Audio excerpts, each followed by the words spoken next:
Voilà, bonjour à toutes et à tous. Merci pour votre participation à cette importante réflexion concernant le futur des accords de branche.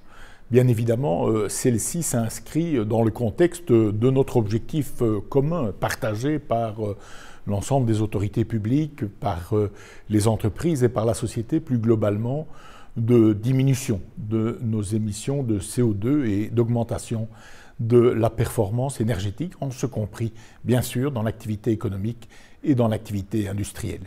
L'enjeu des futurs accords de branche est absolument essentiel. Essentiel parce que, d'une part, il doit permettre d'être un véritable levier en ce qui concerne la transition énergétique de nos entreprises vers l'activité bas carbone, vers des process économiques et industriels qui soient moins consommateurs d'énergie. On le sait, on est aussi dans un domaine où l'innovation, la recherche, le soutien que les outils publics à l'innovation, à la recherche et à la mise en œuvre de celle-ci peuvent représenter. C'est notamment dans ce contexte que nous avons souhaité, à travers d'une part les projets déposés dans le contexte de la facilité de relance et de résilience européenne, déposer des projets en lien direct avec la transition énergétique, avec la diminution des émissions de CO2. Il y va ainsi du grand dossier lié globalement à l'hydrogène. C'est une enveloppe d'un peu plus de 117 millions d'euros que nous avons identifié pour soutenir plusieurs aspects d'ailleurs de ces processus, de ces évolutions et du futur de l'hydrogène dans notre région.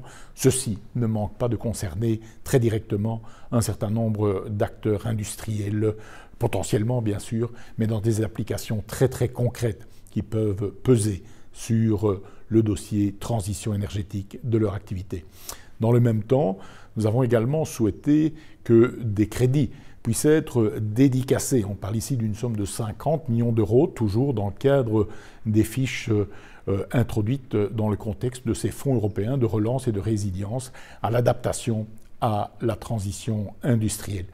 C'est la mobilisation, me semble-t-il, à la fois de l'ingéniosité, de l'activité, du volontarisme du monde des entreprises, des administrations, des institutions qui devra nous permettre à l'avenir de rencontrer cet objectif. On le sait, par ailleurs, l'enjeu énergétique est un enjeu qui est en tout point essentiel pour l'activité économique et singulièrement, bien sûr, pour les entreprises électro-intensives dans le cadre de leurs besoins, dans le cadre de leur activité.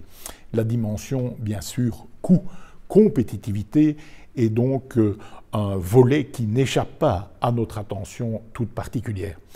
J'ajoute un volet également, ou un point complémentaire.